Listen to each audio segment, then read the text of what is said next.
నమస్కారం. సుఖీభవకు స్వాగతం. ఈరోజు సుఖీభవలో తక్కువ కోతతో గుండెకు సర్జరీ, వేధించే జలుబు నుంచి ఉపశమనం ఎలా, కొలెస్ట్రాల్ గురించి తెలుసుకోండి, పిల్లల్లో పుట్టుకతోటి కిడ్నీ జబ్బులా, ఇంకా హెల్త్ టిప్. ఒకప్పుడు గుండెకు సర్జరీ అంటే ఛాతీపై పెద్ద పెద్ద ఘాట్లు కోతలు తప్పేవి కావు. ఛాతీపై పెద్ద కోత పెట్టి ఆపై ఎముకను చీల్చి లోపలి గుండెకు చేరుకుని సర్జరీ చేయాల్సి వచ్చేది. ఇలాంటప్పుడు సహజంగానే కోలుకోవడానికి ఎక్కువ రోజులు పడుతుంది. దీంతో పేషెంట్ వారాలు నెలల తరబడి ఆసుపత్రిలో ఉండాల్సి వచ్చేది. పైగా రక్తస్రావం, ఇన్ఫెక్షన్ల బెడద ఎటు ఉంటుంది. అయితే ఇదంతా నిన్నటి వరకు. Laparoscopic and keyhole technology అందుబాటులోకి వచ్చాక సాధ్యమైనంత తక్కువ కోతతో అసలు ఛాతీని తెరవాల్సిన అవసరం లేకుండానే ఇప్పుడు గుండెకు సర్జరీ చేయడానికి వీలవుతోంది. గుండె జబ్బుల సర్జరీల్లో విప్లవాత్మక మార్పుల్ని తీసుకొచ్చిన కీ హోల్ హార్ట్ సర్జరీల గురించిన పూర్తి వివరాల్ని ఇప్పుడు తెలుసుకుందాం.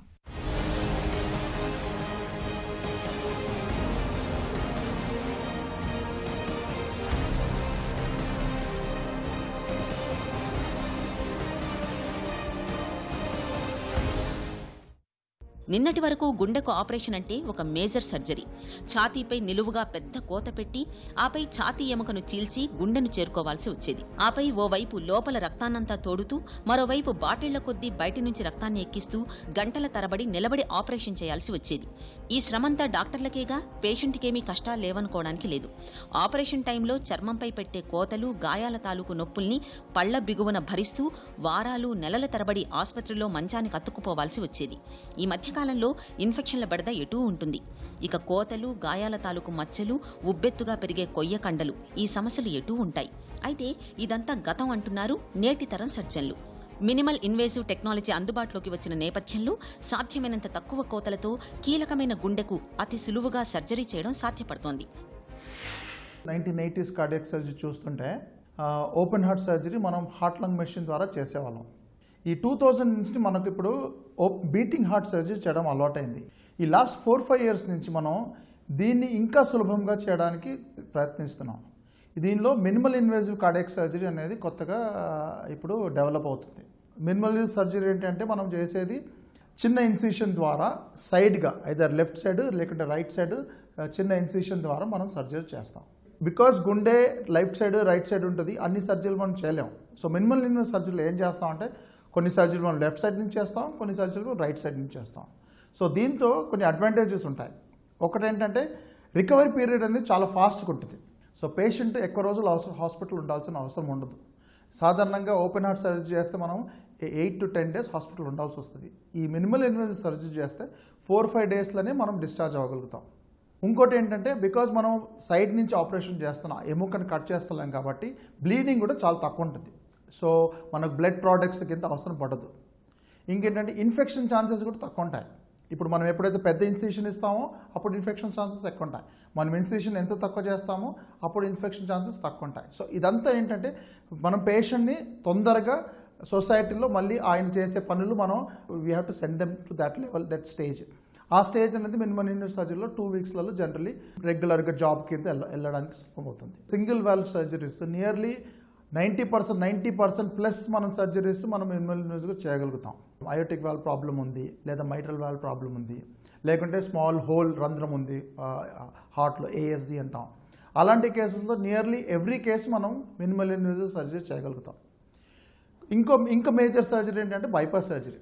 బైపాస్ సర్జరీ జనరల్లీ మనం అన్ని సర్జరీలు చేయలేం. ఎందుకంటే బైపాస్ సర్జరీ మనకు గుండెని మనం లెఫ్ట్ సైడ్ నుంచి ఆదుకోవాలి, రైట్ సైడ్ నుంచి కూడా మనకు కొంచెం వెజల్స్ ఉన్నాయి. సో మనం లెఫ్ట్ సైడ్, సో కొన్ని 50 to 60% కేసెస్ ఎప్పుడైతే మనకు సులభంగా ఉంటుందో, బ్లడ్ వెజల్స్ లోపల బ్లడ్ వెజల్స్ పెద్ద ఉన్నాయో అప్పుడు మనం బైపాస్ సర్జరీ కూడా మినిమల్ ఇన్వేసివ్ చేయగలుగుతాం.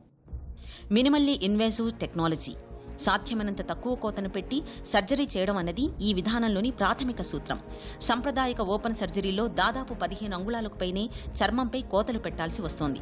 దీనికి భిన్నంగా మినిమల్ ఇన్వేసివ్ పద్ధతిలో కేవలం 5 సెంటీమీటర్లు, వీలైతే అంతకంటే తక్కువ పరిమాణంలోనే కోత పెట్టి ఆపై మైక్రోస్కోపిక్ పరికరాలను వాడుతూ సర్జరీ చేయడానికి వీలవుతోంది. మినిమల్ ఇన్వేసివ్ పద్ధతిలో ఛాతీని పూర్తిగా తెరవాల్సిన అవసరం లేకుండానే, పక్కటెముకల్ని వేరు చేయకుండానే ఛాతీపై చిన్నపాటి కోత పెట్టి గుండెకు సర్జరీ చేయగలుగుతున్నారు. తక్కువ కోత పెట్టడం మూలంగా రక్తస్రావం తక్కువగా ఉంటుంది, నొప్పి తీవ్రత ఎక్కువగా ఉండదు, ఇన్ఫెక్షన్ల రిస్కు దాదాపు 0 అని చెప్పవచ్చు. పేషెంట్ కూడా వేగంగా కోలుకుంటారు. ఇంతకు ముందులాగా వారాలు నెలల తరబడి ఆసుపత్రి గదికి మంచానికి అంకితం అవ్వాల్సిన అగత్యం ఉండదు. ఈ మధ్య లాస్ట్ 2-3 ఇయర్స్ నుంచి రోబోట్స్ డెవలప్ అవుతున్నాయి. ఈ రోబోట్స్ అంటే ఇవి సాధారణంగా మనం సర్జరీ చేసేటప్పుడు చిన్న చిన్న హోల్స్లో సర్జరీ చేసేటప్పుడు సరిగ్గా కనబడదు, మన చేతులు వణుకుతూ ఉంటాయి. అప్పుడు ఈ రోబోట్స్ అనేటివి మనం యూజ్ చేసి వితౌట్ ఎనీ ట్రెమర్స్ లేకుండా మనం మినిమల్ చిన్న ఇన్సిషన్స్తో మనం ఆ సర్జరీ హోల్ ద్వారా మనం అది ఏ సర్జరీ చేయాలో చేయడానికి వీలవుతుంది. ఇప్పుడు మినిమల్ ఇన్వేసివ్ టెక్నాలజీ అనేది అందరికీ యూజ్ అవ్వదు, అందరికీ చేయలేము. జనరల్లీ సాధారణంగా మీరు డాక్టర్ గారు ఎవరైతే ఏ సర్జన్ అయితే cardiac surgeon minimal invasive surgery చేస్తున్నారో ఆయనకెళ్ళి మీరు ఫస్ట్ సంప్రదించాలి. ఆయన చూసి డిసైడ్ చేస్తారు. సపోజ్ సింగిల్ వాల్వ్ ప్రాబ్లం ఉందంటే usually most of the times అంటే 90% మనం మినిమల్ ఇన్వేసివ్ సర్జరీ చేయగలుగుతాం. సపోజ్ అదే ఆయనకు 2 ప్రాబ్లమ్స్ ఉన్నాయి, 2 వాల్వ్లు చేంజెస్ ఉన్నాయి, లేకుంటే వాల్వ్ సర్జరీతో ఇంకో సర్జరీ చేయాల్సి వస్తే అప్పుడు మనం మినిమల్ ఇన్వేసివ్ సర్జరీ చేయలేము. అలానే బైపాస్ సర్జరీలో కూడా సపోజ్ రెండు గ్రాఫ్ట్లు, ఒక గ్రాఫ్ట్, 2 గ్రాఫ్ట్లు ఉంటే మనం ఈజీగా 100% బైపాస్ మినిమల్ ఇన్వేసివ్ సర్జరీ చేయగలుగుతాం. అదే మనకు 4 గ్రాఫ్ట్లు కావాలి, 5 గ్రాఫ్ట్లు కావాలి, లేకుంటే లోపల ఉన్న డిసీజ్ అనేది చాలా విపరీతమైన డిసీజ్ ఉంటే మనం అప్పుడు మినిమల్ ఇన్వేసివ్ చేయలేము. సిమిలర్లీ ఎమర్జెన్సీ కేసెస్లో కూడా మనం మినిమల్ ఇన్వేసివ్ సర్జరీ చేయలేము. ఎందుకంటే మనకు ఈ మినిమల్ ఇన్వేసివ్ సర్జరీ చాలా టైం తీసుకుంటుంది, మనం కొంచెం కష్టపడుకుంటూ చేయాల్సి వస్తుంది. సో ఎప్పుడైతే మనకు ఎమర్జెన్సీ లేకుంటే చాలా సీరియస్ కేసులు, సిక్ కేసులు ఉంటాయి కదా, అప్పుడు మనం మినిమల్ ఇన్వేసివ్ సర్జరీ చేయలేం. తక్కువ కోత పెట్టి సర్జరీ చేసే మినిమల్ ఇన్వేసివ్ విధానంలో గుండెను ఆపకుండానే, హార్ట్ లంగ్ మిషన్ వాడకుండానే పక్కటెముకల మధ్య కేవలం 3 నుండి 5 అంగుళాల కోతను పెట్టి గుండెకు చాలా తేలికగా ఆపరేషన్ చేయవచ్చు. గుండెకు సంబంధించినంత వరకు దాదాపు 90% సమస్యల్ని మినిమల్లీ ఇన్వేసివ్ సర్జరీలతో సరిచేయవచ్చు. 1 లేదా 2 కరోనరీ ధమనుల్లో అడ్డంకులు ఉన్నప్పుడు ప్రధానంగా బైపాస్ సర్జరీ, కవాటాల మార్పిడి, గుండె పైగదుల్లో రంధ్రాలను పూడ్చడానికి మినిమల్లీ ఇన్వేసివ్ టెక్నాలజీ బాగా ఉపయుక్తంగా ఉంటోంది. అయితే కేవలం చిన్నపాటి రంధ్రాల సాయంతో చేసే ఈ మినిమల్లీ ఇన్వేసివ్ సర్జరీలతో దుష్ఫలితాలు ఏవైనా ఉంటాయా అన్న సందేహం మనలో చాలా మందికి ఉంటుంది. నిజానికి ఏ ఆపరేషన్లో అయినా సమస్యలు వచ్చే రిస్క్ 2% వరకు ఉంటుంది. మినిమల్లీ ఇన్వేసివ్ సర్జరీలో కూడా ఈ రిస్క్ ఉంటుందని గుర్తుంచుకోవాలి. మినిమల్ ఇన్వేసివ్ సర్జరీలో బికాజ్ మనం చేసే విధానం అంతా చిన్న హోల్తో చేస్తున్నాం కాబట్టి ఇంకా మనకు లాంగ్ టర్మ్ ఫాలోఅప్ అనేది లేదు. సో మనం ఇప్పుడు ఈ సర్జరీ స్టార్ట్ అయిందే 3-4 ఇయర్స్ నుంచి. సో మనకు యూజువలీ సాధారణంగా మనం సర్జరీ ఈ హార్ట్ సర్జరీ చేస్తే అట్లీస్ట్ 15 to 20 ఇయర్స్ వరకు ఏమి ఇబ్బందులు ఉండదు. సో ఆ పీరియడ్ ఇంకా రాలేదు మనకు. సో మనకు లాంగ్ టర్మ్ రిజల్ట్స్ ఎలా ఉంటాయో తెలియదు. సో అందుకే మనం డాక్టర్లు ఏంటంటే సర్జన్స్ అంటే చూస్ చేస్తారు. ఈ వాల్వ్ సర్జరీలలో ఏం చేంజెస్ ఏమి లేవు, సేమ్ రిజల్ట్స్ ఉంటాయి. ఓపెన్ హార్ట్ సర్జరీ చేసినా, మినిమల్ సర్జరీ చేసినా వాల్వ్ సర్జరీలో రిజల్ట్స్ మాత్రం సేమ్ ఉంటాయి. బైపాస్ సర్జరీలో మాత్రం మినిమల్ ఇన్వేసివ్ కొన్ని కేసులనే వరకే మనం చేయగలుగుతాం. ఎందుకంటే మనకి ఇప్పుడు లాంగ్ టర్మ్ రిజల్ట్స్ ఎలా ఉన్నో తెలవట్లేదు. సో జనరలీ డాక్టర్స్ అవాయిడ్ చేస్తారు. కాంప్లెక్స్ కేసు ఉన్నా, మల్టిపుల్ గ్రాఫ్ట్స్ ఉన్నా అప్పుడు మనం ఆ మినిమల్ ఇన్వేసివ్ సర్జరీని అవాయిడ్ చేస్తాం. నెక్స్ట్ 4-5 ఇయర్స్లో ఎప్పుడైతే మనకు ఈ లాంగ్ టర్మ్ రిజల్ట్స్ బయటపడతాయో, లాంగ్ టర్మ్ పేపర్స్ వస్తాయో అప్పుడు దాన్ని కూడా మనం అన్ని కేసులు కూడా మనం మినిమల్ ఇన్వేసివ్ చేయగలుగుతాం. వయసు పైబడుతున్న కొద్దీ మన గుండెకు కూడా సమస్యల తాకిడి పెరుగుతూ పోతుంది. వయసుతో పాటు మన శరీరానికి కూడా శస్త్రచికిత్సల్ని తట్టుకునే సామర్థ్యం కూడా సన్నగిల్లుతుంది. ఇలాంటి పరిస్థితుల్లో అన్ని సందర్భాల్లోనూ యాంజియోప్లాస్టీ వంటి విధానాలు పెద్దగా అనుకూలించవు. తప్పనిసరిగా ఓపెన్ సర్జరీకి వెళ్లాల్సి ఉంటుంది. అయితే ఇలాంటప్పుడు ఓపెన్ సర్జరీల కన్నా చిన్నపాటి రంధ్రాల సాయంతో చేసే మినిమల్లీ ఇన్వేసివ్ సర్జరీలు పేషెంట్లకు బాగా అనుకూలంగా ఉంటాయి. తక్కువ కోత, త్వరగా కోలుకోవడం, ఇన్ఫెక్షన్ల ముప్పు తక్కువగా ఉండటం, మినిమల్లీ ఇన్వేసివ్ టెక్నాలజీతో ఉన్న ఈ అనుకూలతలు పెద్ద వయసులో గుండె జబ్బుల సుడిగుండాల్ని సులువుగా దాటేందుకు ఎంతగానో ఉపకరిస్తాయి. ఛాతీని పూర్తిగా తెరవాల్సిన అవసరం లేకుండా చిన్నపాటి రంధ్రాల సాయంతో గుండె జబ్బులకు ఎలా చికిత్స చేయొచ్చో, తక్కువ కోతతో సర్జరీ చేయడం అనేది ఇటు పేషెంట్కి అటు డాక్టర్లకి ఎంత అనుకూలంగా ఉంటుందో తెలుసుకున్నాం కదా. సీజన్ మారినప్పుడల్లా మనకు జలుబు చేయడం, వారం 10 రోజుల పాటు జలుబుతో అవస్థలు పడడం, మనందరికీ అనుభవమే. మిగతా సీజన్లలో ఎలా ఉన్నా చలికాలంలో మాత్రం చీటికి మాటికి జలుబు చేస్తూ ఉంటుంది. చల్లటి వాతావరణం మూలంగా జలుబు ఒక పట్టాన తగ్గదు, పిల్లల్ని మరీ ఏడిపిస్తుంటుంది. శీతాకాలంలో వేధించే జలుబు బాధల నుంచి ఉపశమనం కోసం ఏం చేయాలో, ఎలాంటి జాగ్రత్తలు తీసుకోవాలో ఇప్పుడు తెలుసు. మనకు తరచుగా వినిపిస్తూ ఉంటాయి. గుండెకు రక్తాన్ని మోసుకెళ్లే రక్తనాళాల్లో కొలెస్ట్రాల్ గడ్డలుగా పేరుకుపోవడం వల్ల మనకు గుండెపోటు మొదలుకొని పక్షవాతం వరకు అనేక విపత్తులు వచ్చి పడతాయని చెప్తారు డాక్టర్లు. అసలు ఏమిటి కొలెస్ట్రాల్ కథ? కొలెస్ట్రాల్ నిజంగా ప్రమాదకరమైందేనా? కొలెస్ట్రాల్ని ఎలా అదుపులో ఉంచుకోవాలి? ఏం తినాలి, ఏం తినకూడదు? లిపిడ్ ప్రొఫైల్ పరీక్షలో ఏం తెలుస్తుంది? మొదలైన వివరాల గురించి ఇప్పుడు తెలుసుకుందాం.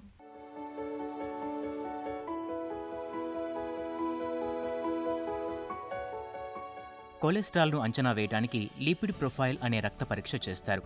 ఈ పరీక్షను ఖాళీ పొట్టతో ఉదయం పూట చేస్తారు. ఇందులో total cholesterol, HDL cholesterol, LDL cholesterol, triglycerides అనే 4 రకాల కొవ్వు పదార్థాలను అంచనా వేస్తారు. టోటల్ కొలెస్ట్రాల్, దీని విలువ 200కు మించి ఉండరాదు. ఈ విలువ పెరిగే కొద్దీ గుండెకు ప్రమాదం పెరిగినట్లే. వీలైనంత వరకు ఈ విలువ 150 కంటే తక్కువగా ఉంచుకునే ప్రయత్నం చేయాలి. ఎల్డిఎల్ కొలెస్ట్రాల్, దీని ముద్దు పేరు చెడు కొలెస్ట్రాల్. ఇది ఎంత తక్కువ ఉంటే అంత మంచిది. దీని విలువను 130 మిల్లీగ్రాములకు మించకుండా చూసుకోవాలి. ఈ విలువ ఎంత తగ్గితే అంత మంచిది. ట్రైగ్లిజరైడ్స్, దీని విలువ 150 మిల్లీగ్రాములకు మించి ఉండకూడదు. ఈ విలువ పెరిగే కొద్దీ ప్రమాదం పెరుగుతుంది. హెచ్డిఎల్ కొలెస్ట్రాల్, మనం పెంచుకోవాల్సిన కొలెస్ట్రాల్ ఇదే. దీని విలువ ఎంత ఎక్కువ ఉంటే అంత మంచిది. సాధారణంగా 40 కంటే ఎక్కువ ఉండాలి. 30 సంవత్సరాల వయసు పైబడిన ప్రతి వ్యక్తి 5 ఏళ్లకోసారి లిపిడ్ ప్రొఫైల్ రక్త పరీక్షను చేయించుకుని కొలెస్ట్రాల్ పరిస్థితి అంచనా వేసుకోవటం మంచిదని ప్రపంచంలోని అనేక ఆరోగ్య సంస్థలు సూచిస్తున్నాయి. తరచూ లిపిడ్ ప్రొఫైల్ పరీక్షలు చేయించుకోవడం ద్వారా రక్తంలో చెడు కొలెస్ట్రాల్, ట్రైగ్లిజరైడ్లు ఎంత మొత్తంలో ఉన్నది తెలుసుకోవడంతో పాటు కొలెస్ట్రాల్ పెరగకుండా ఎలాంటి జాగ్రత్తలు తీసుకోవాలో తెలుసుకున్నాం కదా. వయసు మళ్లిన వాళ్లలో కిడ్నీ జబ్బులు సాధారణమే. కానీ అభంశుభం తెలియని పిల్లల్లో కిడ్నీ జబ్బులంటే మనసు చివుక్కుమంటుంది. పెద్దల్లో అంత సాధారణం కాకపోయినా పిల్లల్లోనూ పుట్టుకతోటి కొన్ని రకాల కిడ్నీ జబ్బులు కనిపిస్తూ ఉంటాయి. కిడ్నీ జబ్బులతో పాటే మూత్ర వ్యవస్థలోనూ సమస్యలు కనిపిస్తూ ఉంటాయి. వీటిని సకాలంలో గుర్తించి సత్వర వైద్యం అందించకపోతే పిల్లల ప్రాణాలే ప్రమాదంలో పడుతూ ఉంటాయి. ఈ నేపథ్యంలో పుట్టుకతోటి పిల్లల్లో కనిపించే కిడ్నీ జబ్బుల గురించిన పూర్తి వివరాల్ని డాక్టర్ని అడిగి ఇప్పుడు తెలుసుకుందాం.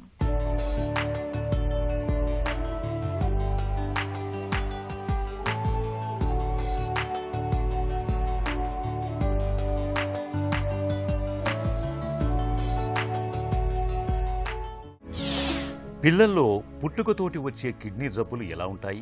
చిన్నపిల్లలు పుట్టుకతోనే వచ్చే కిడ్నీ ప్రాబ్లమ్స్ క్యాకుట్ అంటారు. క్యాకుట్ అంటే congenital anomalies of kidney urinary tract. కిడ్నీలు కానీ, కిడ్నీల నుంచి వచ్చే ట్యూబులు యూరిటర్స్ కానీ, ఆ యూరిన్ని తీసుకొచ్చి బ్లాడర్లోకి తీసుకొస్తే బ్లాడర్లో కానీ, ఆ బ్లాడర్లోంచి యూరెత్రా అని ఒక ట్యూబ్లోంచి యూరిన్ బయటకు వస్తుంది. ఈ సిస్టంలో ఎక్కడ ఇబ్బంది వచ్చినా అది క్యాకుట్లో పార్ట్ అవుతుంది. ప్రతి 1000 మంది పిల్లల్లోనూ 3 నుంచి 6 పిల్లల వరకు ఇది వచ్చే అవకాశం ఉంది.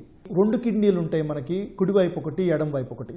ఒక్కొక్కసారి ఒక కిడ్నీతోనే పుడతారు, సాలిటరీ కిడ్నీ అంటాం దాన్ని. ఒక్కొక్కసారి కుడివైపు ఉండాల్సిన కిడ్నీ ఎడం వైపుకో, ఎడం వైపు ఉండాల్సిన కిడ్నీ కుడివైపుకో వెళ్తుంది. క్రాస్డ్ కిడ్నీ అంటారు. కిడ్నీ ఉండాల్సిన పొజిషన్లో కాకుండా ఎక్కడో కిందకు ఉంటుంది, దాన్ని ఎక్టోపిక్ కిడ్నీ అంటారు. అలాగే కుడివైపు ఒక కిడ్నీ, ఎడంవైపు ఒక కిడ్నీ ఉంటుంది. కానీ ఒక్కొక్కసారి కుడివైపు 2 కిడ్నీలు ఉండొచ్చు, ఎడంవైపు 2 కిడ్నీలు ఉండొచ్చు. దాన్ని డూప్లెక్స్ కిడ్నీస్ అంటారు. అలాగే కుడివైపు 2 కిడ్నీలు, అలాగే ఆ కిడ్నీ నుంచి వచ్చే ట్యూబ్ యూరెటర్ 2 ముక్కలుగా విడిపోయి ఉండొచ్చు. దాన్ని డూప్లెక్స్ సిస్టమ్స్ అంటారు. 2 కిడ్నీలు, 2 యూరెటర్స్ ఉంటాయి. ఈ కిడ్నీలో యూరిన్ పైనుంచి కిడ్నీ నుంచి యూరెటర్ ద్వారా వచ్చి, యూరెటర్ నుంచి బ్లాడర్లోకి వచ్చి, బ్లాడర్లో నుంచి యూరెత్రా నుంచి బయటకు వెళ్ళిపోతుంది. ఒక్కొక్కసారి ఆ యూరిన్ వెనక్కి తన్ని రిఫ్లెక్స్ అంటాం. అంటే బ్లాడర్లో నుంచి కిందకి వెళ్లాల్సిన యూరిన్ మనం యూరిన్ పాస్ చేసేటప్పుడు కిందకే కాకుండా పైకి కూడా వెనక్కి తంతుంది. ఆ వెనక్కి తన్నేదాన్ని వెసైకో యూరెట్రిక్ రిఫ్లెక్స్ అంటాం.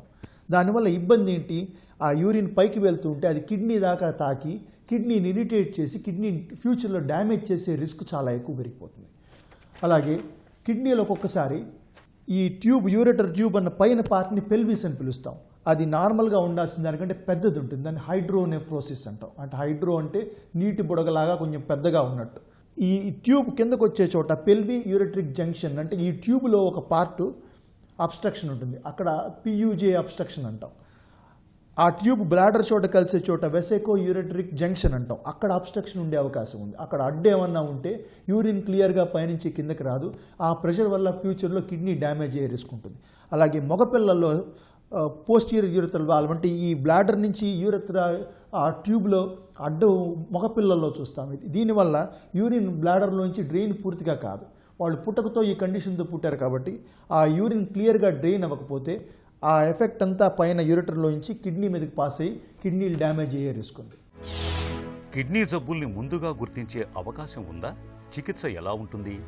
దీన్ని ముందుగా ఐడెంటిఫై చేయటం వల్ల మనకి చాలా లాభాలు ఉన్నాయి. కిడ్నీ ఫెయిల్యూర్ ప్రాసెస్ని స్లో చేయొచ్చు. ఆ ప్రాసెస్ డెవలప్ అయిపోతే దానికి ట్రీట్ చేయడానికి ముందుగా ఐడెంటిఫై చేసి ట్రీట్మెంట్ స్టార్ట్ చేయొచ్చు. కొన్ని కండిషన్స్లో ఐడెంటిఫై చేస్తే కిడ్నీ ఫెయిల్యూర్ కాకుండా ప్రివెంట్ చేయొచ్చు. మనం జాగ్రత్తలు తీసుకుని ప్రివెంట్ చేయొచ్చు. కొన్ని కండిషన్స్లో సర్జరీ చేస్తే ఉన్న ఇబ్బంది పోతుంది. ఆ పోయిన ఇబ్బంది వల్ల కిడ్నీ ఫెయిల్యూర్ రాకుండా ప్రివెంట్ చేయొచ్చు. మనం పోస్టీరియర్ యూరెథ్రల్ వాల్వ్ కానీ పెల్వి యూరెట్రిక్ జంక్షన్ అబ్స్ట్రక్షన్ కానీ ముందుగా ఐడెంటిఫై చేసి దాన్ని మనం ట్రీట్ చేస్తే ఫ్యూచర్లో దానివల్ల ఇబ్బందులు మనం అరికట్టిన వాళ్ళం అవుతాం. అందుకే ఈ కండిషన్ని ముందు ఐడెంటిఫై చేయడానికి ఎక్కడెక్కడ మనకి అవకాశాలు ఉన్నాయి. తల్లి కడుపులో ఉన్నప్పుడు అనామలీ స్కాన్ అని చేస్తారు. కొన్ని అనామలీ స్కాన్స్లో ఈ ఇబ్బందులు బయటపడతాయి, కొన్ని ఇబ్బందులు బయటపడతాయి. అదొకటి. రెండోది, పిల్లలకి యూరిన్ ఇన్ఫెక్షన్ చిన్న వయసులో యూరిన్ ఇన్ఫెక్షన్లు వస్తే దానికి తగ్గట్టుగా యూరిన్ టెస్ట్ చేసుకుని అందులో బ్యాక్టీరియా ఏమన్నా ఉందా, యూరిన్ ఇన్ఫెక్షన్ ఏమన్నా ప్రూవ్ అయిందా, దానికి తగ్గ యాంటీబయాటిక్లు పెట్టుకుని ట్రీట్ చేసుకోవటం. కిడ్నీ ఫంక్షన్ ఎలా పనిచేస్తుందో రక్త పరీక్షలు చేసుకోవటం. కిడ్నీ స్కాన్లు, ultrasound scan, MCUG scan, DMSA scan, ఇలా స్పెషల్ స్కాన్లు ఉన్నాయి. ఇవి చేసి ఎక్కడ ఇబ్బంది ఉంది, కిడ్నీలు ఎంతవరకు ఎఫెక్ట్ అయ్యి ఉన్నాయి, ఇవన్నీ టెస్ట్ చేసి దానికి తగ్గట్టుగా మనం ట్రీట్మెంట్ చేసుకుంటే ఇవన్నీ మనం అరికట్టిన వాళ్ళం అవుతాం. ఇక్కడ ఈ బొమ్మలో చూస్తే ఒక్కొక్కసారి రెండు కిడ్నీలు కలిసిపోయి ఫ్యూజ్డ్ కిడ్నీస్ అంటాం. ఇది గుర్రపు డెక్క ఆకారంలో ఉంటుంది. హార్షూ కిడ్నీ అంటాం దీన్ని. ఇట్లాంటి కండిషన్స్కి మోస్ట్లీ ఈ వేరే ఇబ్బందులు ఈ రిఫ్లక్స్లు కానీ ఇట్లాంటివి ఏవీ లేకపోతే మనం ఏమీ చేయాల్సిన అవసరం ఉండకపోవచ్చు. కాకపోతే రెగ్యులర్గా ఫాలో అప్ చేసుకుంటూ యూరిన్ ఇన్ఫెక్షన్ రాకుండా జాగ్రత్త పడుతూ, అలాగే కిడ్నీ ఫంక్షన్ రెగ్యులర్గా ప్రతి 6 నెలలకో ప్రతి సంవత్సరానికో క్లినిక్లో రివ్యూ చేసుకుంటూ ఉంటే మనం ఈ తేడా ఏమన్నా వచ్చి కిడ్నీ ఫంక్షన్ ఇబ్బంది పడుతోంది, ఫెయిల్ అవుతుంది, ఆ కాంప్లికేషన్స్ ఏమన్నా ఉంటే ముందుగా గుర్తించి మనం ట్రీట్ చేసుకోగలుగుతాం. ఎటువంటి ఇబ్బంది వచ్చినా ఇట్లాంటి కండిషన్స్ ఉన్న వాళ్ళకి కానీ ఒకసారి యూరిన్ టెస్ట్ చేయించుకుని దగ్గరలో ఉన్న పిల్లల డాక్టర్ కానీ పిల్లల నెఫ్రాలజిస్ట్ డాక్టర్ కానీ యూరాలజిస్ట్ కానీ సంప్రదించి మీరు అడ్వైస్ తీసుకుని దానికి తగ్గట్టుగా ట్రీట్మెంట్ చేస్తే చాలా వరకు ఈ కండిషన్ని మనం తొందరగా ఐడెంటిఫై చేసుకుని మేనేజ్ చేసుకునే అవకాశం ఉంటుంది. కిడ్నీ జబ్బులతో బాధపడే పిల్లల విషయంలో ఎలాంటి జాగ్రత్తలు తీసుకోవాలి? పిల్లలు ఆహారం తీసుకునేటప్పుడు సరిగ్గా ఆహారం తీసుకోవట్లేదు, జ్వరం ఎక్కువ ఉంది, దగ్గు కానీ జలుబు కానీ లేదు, కానీ జ్వరం ఎందుకు వస్తుందో తెలియదు, ఇది యూరిన్ ఇన్ఫెక్షన్ అయ్యే అవకాశం ఉంది. కాబట్టి ఆ యూరిన్ ఇన్ఫెక్షన్ కోసం యూరిన్ టెస్ట్ చేయించి అందులో ఇన్ఫెక్షన్ ఉందా లేదో చూసుకుని దానికి తగ్గ యాంటీబయాటిక్ పెట్టుకోవడం మంచిది. పిల్లలకి వాంతులు, విరోచనాలు, దగ్గు, జలుబు వచ్చి జ్వరం వచ్చి ఆహారం సరిగ్గా తీసుకోకపోతే ఈ క్యాకుట్ ఉన్న పిల్లలకి కిడ్నీ ఆల్రెడీ స్ట్రెస్లో పనిచేస్తూ ఉంటుంది. దాని మీద ఈ ఇన్ఫెక్షన్లు స్ట్రెస్ పెంచుతాయి. ఆ పెరిగిన స్ట్రెస్ని మనం ముందుగా అరికెట్టగలుగుతాం. హాస్పిటల్కి వెళ్ళి అది డయాగ్నోస్ చేసి దానికి కావాల్సిన ట్రీట్మెంట్ పెట్టి, డీహైడ్రేషన్ ఉంటే దాన్ని కరెక్ట్ చేసి, ఈ వాంతులు విరోచనాలు తగ్గేంత వరకు ఐవీ ఫ్లూయిడ్లు పెట్టి గ్లూకోజ్ ఇచ్చి దాన్ని మనం మేనేజ్ చేసుకుంటే ఫర్దర్ స్ట్రెస్ కిడ్నీ మీద తగ్గించిన వాళ్ళు అవుతాం. కిడ్నీలు ఎఫెక్ట్ అయినంత కాలం ఫ్యూచర్లో బ్లడ్ ప్రెషర్ పెరిగే రిస్క్ ఉంది. ఎందుకంటే కిడ్నీలు హార్ట్ ఎట్లా బ్లడ్ ప్రెషర్ని కంట్రోల్ చేస్తుందో, బ్రెయిన్ ఎట్లా బ్లడ్ ప్రెషర్ని కంట్రోల్ చేయడానికి హెల్ప్ చేస్తుందో, కిడ్నీలు కూడా కొంత రోల్ ఉంది బ్లడ్ ప్రెషర్ని కంట్రోల్ చేయడానికి. ఎప్పుడైతే కిడ్నీలు ఎఫెక్ట్ అయి ఉన్నాయో అప్పుడు ఈ బ్లడ్ ప్రెషర్ పెరిగే రిస్క్ ఉంది. సో మనం రెగ్యులర్గా క్లినిక్లో వచ్చి చూపించుకుని క్లినిక్లో ఫాలో అప్ చేసుకుంటే ఉండే అడ్వాంటేజ్ ఏంటంటే బ్లడ్ ప్రెషర్ ఎలా ఉందో మనం ఓవర్ ద టైం కొంతకాలం ప్రతి 6 నెలలకో ప్రతి సంవత్సరంకో ఫాలో అప్ చేసుకోవచ్చు. అలాగే డిహైడ్రేషన్ ఏమన్నా ఉందా అది చూసుకోవచ్చు. మనం ట్రీట్మెంట్ జరిగిన తర్వాత ఆ ట్రీట్మెంట్ ఎంత సక్సెస్ఫుల్గా ఉంది, కిడ్నీ ఎలా పనిచేస్తుంది ఫ్యూచర్లో అని మనం ఫాలో అప్ చేసుకోవచ్చు. ఒకప్పటితో పోలిస్తే నేడు బిడ్డ తల్లి గర్భంలో ఉండగానే కిడ్నీ లోపాలను, సమస్యల్ని గుర్తించే అవకాశం ఉంది. ఒకవేళ బిడ్డలో పుట్టుకతోనే ఏమైనా కిడ్నీ సమస్యలుంటే ఆలస్యం చేయకుండా వెంటనే తగిన చికిత్స ఇప్పించాలి. ఇక ఈరోజు కార్యక్రమాన్ని ముగించే ముందు చిట్కా మీకోసం. సోరియాసిస్తో బాధపడే వాళ్ళు ముందుగా ఉన్ని బట్టలు వేసుకుని వాటిపై స్వెటర్లు ధరించండి. ఇలా చేయడం వల్ల చలికాలంలో సోరియాసిస్ ఉధృతం కాకుండా ఉంటుంది. సుఖీభవ కార్యక్రమానికి సంబంధించిన మీ విలువైన సూచనలు, సలహాల్ని వెంటనే మాకు రాయండి. మా చిరునామా Sukhibhava, ETV, Ramoji film city, Hyderabad 501512 లేదా sukhibhava@etv.co.in కు ఈమెయిల్ చేయండి.